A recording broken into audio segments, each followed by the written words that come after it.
Welcome back. Discussion को आगे बढ़ाते हैं। जुबैर साहब, फिर ये जो तासुर है कि ये बैलेंस नहीं है कमीशन और इसमें एग्जीक्यूटिव की मेजॉरिटी है, अशरफ साहब ने कहा कि एग्जीक्यूटिव ये हुसन है हाँ। और जो इससे एक नेगेटिव तासुर जो है वो नहीं जाना चाहिए। बट आपको लग रहा है कि आज चूंकि चीफ जस्टिस साहब और अशरफ साहब ने भी कहा, वो उनसे इख्तलाफ इस बात पे ज़रूर करते हैं कि उन्होंने ये जो एक पीनल कैरेक्टर का उन्होंने जिक्र किया, लेकिन वो आज माइनॉरिटी में थे। और how disheartening is it? Disheartening हो या नहीं, लेकिन सबसे इंपॉर्टेंट बात, क्या उन जजों से पूछा कि वो जाना चाहते थे?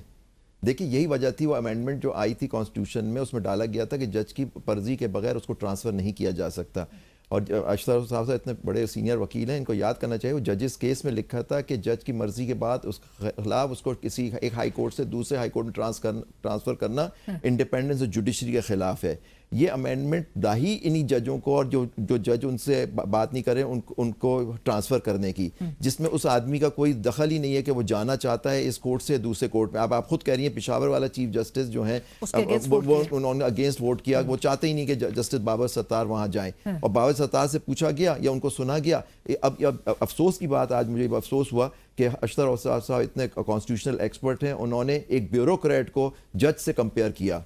ब्यूरोक्रेट, आपको याद है 73 के पुराने कॉन्स्टिट्यूशन में ब्यूरोक्रेट की भी, जो सिविल सर्विस की भी टेन्योर जो थे प्रोटेक्टेड थी कॉन्स्टिट्यूशन में आपके 1950 से। ये 73 के आइन में हटा दी गई उनकी। वो एक गवर्नमेंट सर्वेंट होता है, वो एग्जीक्यूटिव के नीचे होता है, जुडिशरी उनके नीचे नहीं है। जब जुडिशल कमीशन में एग्जीक्यूटिव की मेजॉरिटी आ गई है, जजेस माइनॉरिटी में चले जाते हैं। आप देखिए कौन सा फैसला ऐसा हुआ है कि जजेस में मेजॉरिटी में या उन्होंने कोई फैसला उन जजों के खिलाफ किया। तो ये टोटली गलत अमेंडमेंट है, ये जजों को पिनलाइज करने की अमेंडमेंट है, और ब्यूरोक्रेट से उनको कंपेयर नहीं किया जा सकता। ब्यूरोक्रेट से ठीक है, वो जो फेडरल ब्यूरोक्रेट होता है वो तो कैबिनेट डिवीजन में होते हैं उनके सारे, वो पाकिस्तान में कहीं भी पोस्ट हो सकते हैं। यही ऑल पाकिस्तान सर्विस कहलाती है, ये जुडिशरी ऑल पाकिस्तान सर्विस नहीं कहलाती। राइट, बट जुबैर साहब, if you were to give any suggestion to these जजेस जिनका आज ट्रांसफर हुआ, आप उनको क्या मशवरा देते? मैं कहूँगा बिल्कुल जाएं। नहीं, आप उनको ये मशवरा देते कि उनको उसी वक्त रिजाइन कर देना चाहिए था जब 27वीं यानी तरमीम के वक्त? रेजिग्नेशन के खिलाफ हूँ मैं। तो ये भी अफसोस करता हूँ कि जस्टिस मंसूर अली शाह और जस्टिस अतहर मिनल्ला ने कर दिया। आपको फैसला करना है, ठीक है, आपके बुरा वक्त है आपको है, लेकिन आप जैसे अशरफ साहब की एक बात सही है, पेशावर में जाके भी तो उनको फैसले ही करने हैं ना, चाहे उनको तकलीफ, आप तकलीफ बर्दाश्त करिए, जिहाद है आपको, आप जाके वहाँ फैसले करें, आप इंसाफ, क्योंकि आपने एक इंसाफ देना है। आपसे लोग उम्मीद करेंगे इंसाफ के। मोहसिन अख्तर के, जस्टिस मोहसिन अख्तर या जस्टिस समन इम्तियाज़ जो हैं, उनको जाएं, अपने अदालतों में ज़रूर जाएं, क्योंकि ये वक्त इस तरह से नहीं रहेगा। ये सिस्टम जो इन्होंने बनाया है, फॉर्म 47 की हुकूमत है, जो आइनी तरमीमी गलत है, एक पार्लियामेंट में बनाई है जो मेजॉरिटी, जो हारी भी इलेक्शन पार्लियामेंट है, जिसकी वजह से कंट्रोल्ड पार्लियामेंट है, उससे क्या उम्मीद की जा सकती है? लेकिन ये वक्त हमेशा एक सा नहीं रहेगा। राइट, मैं और वुकला के उस रोल पे भी बात करूंगी, लेकिन उससे पहले अशरफ साहब, आज जो जिस प्रेस रिलीज में जो लास्ट पैराग्राफ का मैंने हवाला इंट्रो में भी दिया, उसमें जिक्र किया जाता है कि जो भी वैकेंसी होगी arising as a result of this transfer of a जज from a high court shall be filled through transfer only. ये हमें क्या बता रहा है? और ये तो बड़ी मायूसी पैदा कर रहा है उन तमाम लॉयर्स फ्रेटर्निटी में कि जो एस्पायर करना चाहते थे इस्लामाबाद हाई कोर्ट के जज बनने या किसी भी हाई कोर्ट के जज बनने के हवाले से। No. I think this is with regards Islamabad. देखिए, मैं वजह बताता हूँ आपको, although I'm not a part of all this, लेकिन एक बात ज़रूर कहूँगा before I answer this question. So we are here not to discuss the merits or demerits of the constitutional amendments. They are part of the constitution. हमने देखना ये है कि क्या आइन इस बात की इजाज़त देता है, और क्या आइन में सब कुछ जो लिखा हुआ है, क्या ये उसके मुताबिक गैर आइनी तो नहीं है ना? कोई भी इसको नहीं कहेगा गैर आइनी। Let's go back to your question. जो भाई साहब कह रहे हैं वो इसको गैर आइनी ही समझते हैं। आप तरमीम को गैर आइनी कह रहे हैं, आप साथ ही ये भी कह रहे हैं, बट मैं डिस्कशन में इस तरह नहीं जाना चाहता, ऑल्टरकेशन में। देखिए, मैं और आप दोनों इस बात के कायल हैं कि जजेस को अपने काम करने चाहिए, चाहे वो किसी भी बेंच पे या किसी भी प्रोविंस पे चले जाएं, ठीक है ना? ये लोगों की फायदे की बात है। अब आगे चल के जवाब मैं आपको देता हूँ उसका, कि जो लिखा गया है कि वो ट्रांसफ़र से होंगे, क्यों? Very simple.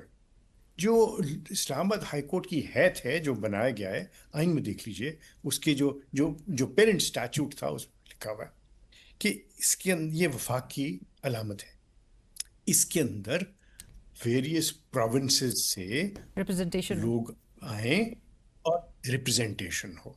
This is the reason. And who is saying that judges from Islamabad from the fraternity will not be taken. Nobody is saying that. دیکھیے یہ ہمیں ٹھنڈے دل سے پولیٹیکل اینگلس کو چھوڑ کے we need to concentrate on what the law is, what the constitution is, and we can always make a suggestion کہ اس کو بہتر کیسے کیا جا سکتا ہے. رائٹ, بٹ اشرف صاحب قطع کلامی کی معافی, لیکن انٹرسٹنگلی ایک ہفتے سے یہ رپورٹ ہو رہا تھا اور سب کو پتا تھا کہ کون سے ججز کا ٹرانسفر ہوگا, کون سی عدالت. امینڈمنٹ آئی تھی اس وقت سے پتا تھا. لاسٹ اکتوبر کے پرہیپس کے بعد سے یہ مسلسل یہ ایک ڈسکشنز کا حصہ رہا کہ کون سے جج کو کس کورٹ میں جو ہے کون سی کورٹ میں ٹرانسفر کیا جائے گا, اور جو 2 ججز کو کی ریکمنڈیشنز وڈرا کی گئی ہیں, واپس لی گئی ہیں, اس کے حوالے سے بھی ایک تاثر اب زور پکڑ رہا ہے کہ یہاں پہ پک اینڈ چوز ہوا ہے. ارے نہیں, پک اینڈ چوز, دیکھیے پک اینڈ چوز بالکل. جوڈیشل کمیشن آف پاکستان کیا پک اینڈ چوز نہیں کرتا وہ ججز کو جب لگاتا ہے؟ کیا وہ پک اینڈ چوز نہیں کرتا جوڈیشل کمیشن آف پاکستان جب وہ ججز کو ریموو کرتا ہے؟ ٹرانسفر کی بات ہو رہی ہے. میں ٹرانسفر کی بات ہو رہی ہے سر, پک اینڈ چوز کی بات ہو رہی ہے. دیکھیے اختیارات اگر جوڈیشل کمیشن آف پاکستان کے جج کو لگانے اور ریموو کرنے کے ہیں, جج کو کنفرم یا نہ کنفرم کرنے کے ہیں, تو کیا یہ ٹرانسفر کا اس کے پاس اختیار نہیں ہے؟ Does it have to look at what the رائے عامہ از؟ نہیں, انہوں نے بار ایسوسیشنز کے پاس تو نہیں جانا اس کے لیے. تو اس کو آپ دیکھیں, اس طریقے سے دیکھیے.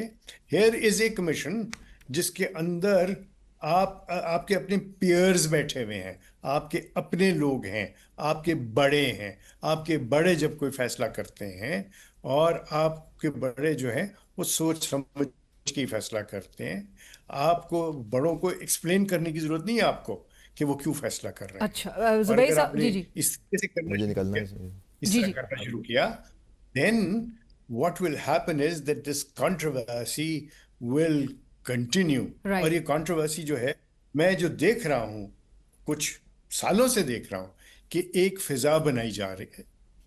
اس فضا کو بنایا جاتا ہے جان بوجھ کے, اور اس میں آپ کا آرٹیفیشل انٹیلیجنس کا بھی ہے, اور باقی جو عناصر سب مل کے یہ سارے ایک فضا بناتے ہیں جس سے بے چینی اور بے یقینی کی فضا بن جاتی ہے. بے یقینی کی فضا, آپ کہہ رہے ہیں کہ ٹھیک, میں کرنا چاہیے. رائٹ, میں فائنل کامنٹ زبیر صاحب, رائٹ, یہ ٹرانسفر کا فیصلہ چیلنج ہو سکتا ہے, کرنا تو چاہیے. اب ساری امینڈمنٹس کو کرنا چاہیے, اور یہ فیصلہ بھی ہوا ہے کہ اس کو امینڈمنٹس کو ساری کو چیلنج کیا جائے گا.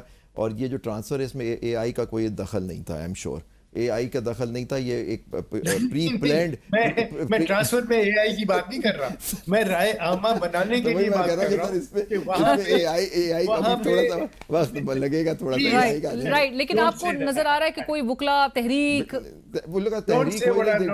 نہیں, لیکن ایشو یہ ہے کہ جی کل ہمارا بڑا کنونشن ہوا ہے سندھ ہائی کورٹ بار کا. میں خراج تحسین پیش کرنا چاہتا ہوں حسیب جمالی جو صدر ہیں اور ان کی پوری ٹیم کو, کہ انہوں نے بڑا کنونشن کیا, اس میں فیصلے لیے گئے ہیں کہ کس طرح سے ہم نے اپنے آئین کی دفاع کرنا ہے. انشاءاللہ آپ جلد دیکھیں گے. رائٹ, زبیر صاحب, اشرف صاحب, thank you so much for joining us with this. I'm instructed to go for a break. ہمارے ساتھ